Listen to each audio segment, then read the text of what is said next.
think I was just a lucky child. Good things in my life seem to come by themselves, only by chance, just luck. Have you ever felt the same? Please raise your hand if you do. And when things go wrong, do you think it's just bad luck? Or do you blame yourself? If you blame yourself, please raise your hand. Thank you. Many people see good things as luck, but blame themselves when things go wrong. Interesting, isn't it?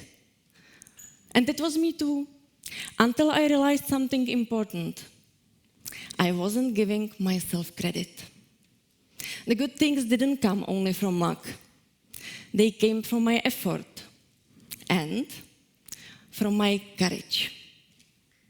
That's why I would like to take you on a journey to conscious courage, a journey that began with accepting fear. And believe me, I have many fears in my life, mostly the fear of rejection or being judged, just like many of you, I believe. And still, I move forward, not fearless, but fully aware of my limits and consciously making decisions based on my feelings. And I also stop blaming myself, because blame keeps you stuck, while learning moves you forward. And that made me think, how can we practice courage in our everyday life? What do you think? Do you have any idea? I would like to suggest 5 ways to bring more courage into your actions. As I speak, I invite you to pause, reflect on your own life, and take whatever feels meaningful to you. First way is courage to ask. Remember when you were a child, always curious, always asking why? As adults, we often lose this. We stop asking, we stop wondering. But if we don't ask, we don't learn. And believing we already know is short-sighted and keeps us from new experiences. My daughter Emma reminds me of this every day. She asks brilliant questions I cannot answer. Then we look for answer together, and I learn something new every time about the world and also about myself. Often she gives me different perspective on things I do just out of habit. It makes me stop and ask myself, do I really want to do this? Does it still have a purpose? If not, there is a second way, courage to change. When something doesn't feel right or has lost its purpose, we can decide what needs to be changed. Change is hard and it takes energy. That's why many people would rather complain, but complaining doesn't help. We can't change what's outside of us. We can change only ourselves. And often when we do so, our surroundings change too. Let's think about it for a moment. Imagine a situation this week that made you upset, that unpleasant feeling. Maybe it was your reaction to something that didn't feel right.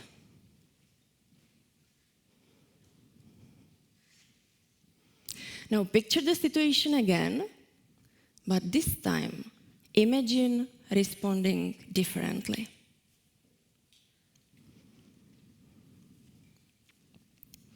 How would it look? How would it feel?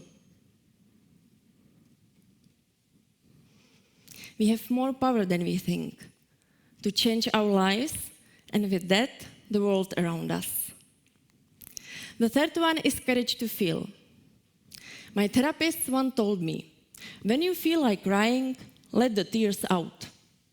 I immediately replied, But I can cry in public because it's something we are not supposed to do, right? She smiled gently and asked, "Why not?" Her words stayed with me. And yes, you now may see me crying by walking down the street. Not often, not on purpose, don't worry. But when it happens, I allow it. I even stop coloring my low lashes, so I'm ready to cry whenever I need to. And guess what? She was right. It's totally okay. Fourth one is courage to let go. I encourage you to welcome uncertainty into your lives. Letting go can be terrifying because you are losing what's familiar. But letting go also frees your energy, opens new possibilities, and allows you to grow. It also helps us appreciate what we already have, even the little things we often take for granted. Cultivating this gratitude can bring more presence, joy, and connection into our lives. Let's explore it together. Please close your eyes and choose one thing that no longer serves you.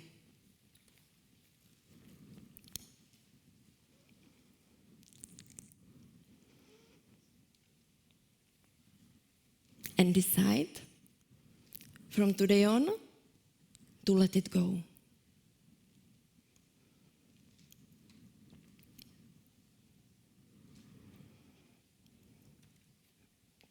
You just made the first step to make space for something new and open door for change. Last but not least is courage to be kind. This is my latest lesson. For a long time, I was performance-driven and obsessed with planning. I was achieving goals without time for rest, one after another. Not kind to myself at all.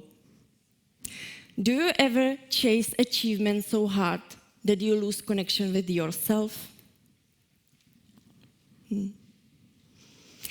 I'm slowly coming back to myself, learning to protect my peace, to restore my energy, and also to care for my inner child.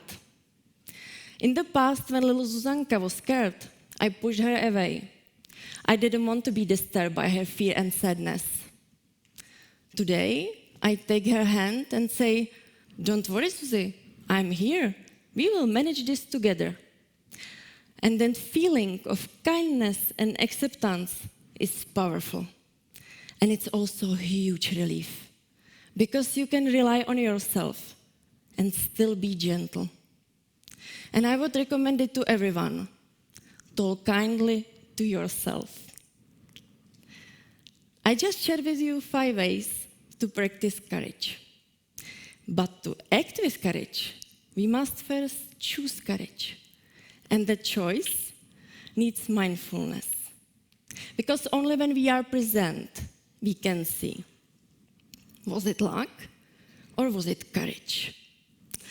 That's why courage plus mindfulness equals conscious courage.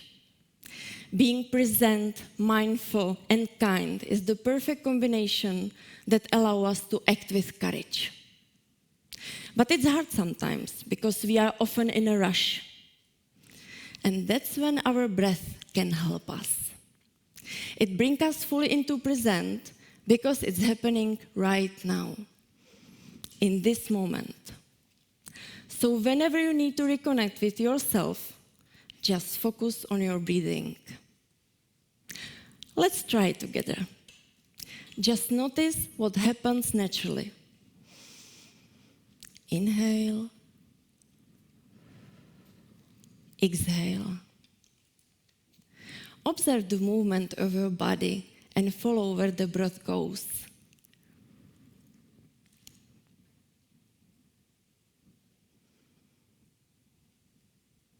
Now close your eyes and keep your awareness on your breathing.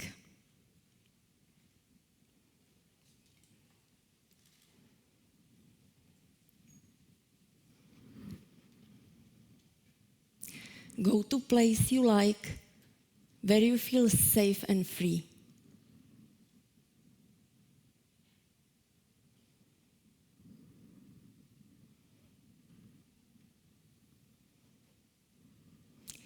choose something you are afraid to do.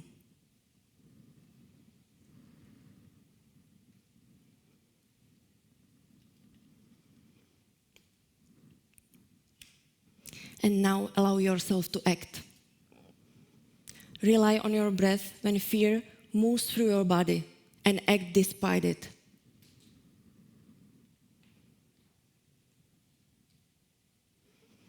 Imagine yourself doing it, changing it.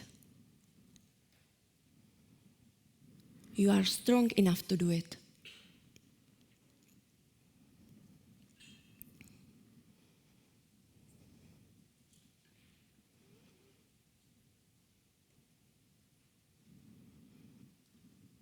Now you have done it.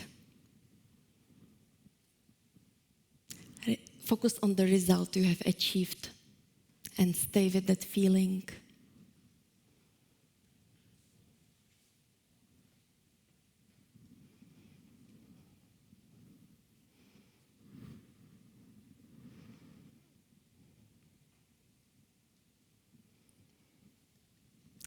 Slowly bring yourself back to this room and open your eyes.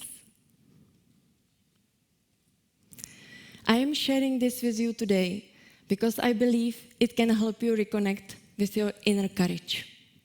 And I hope it inspires you to be a little braver and a little kinder to yourself.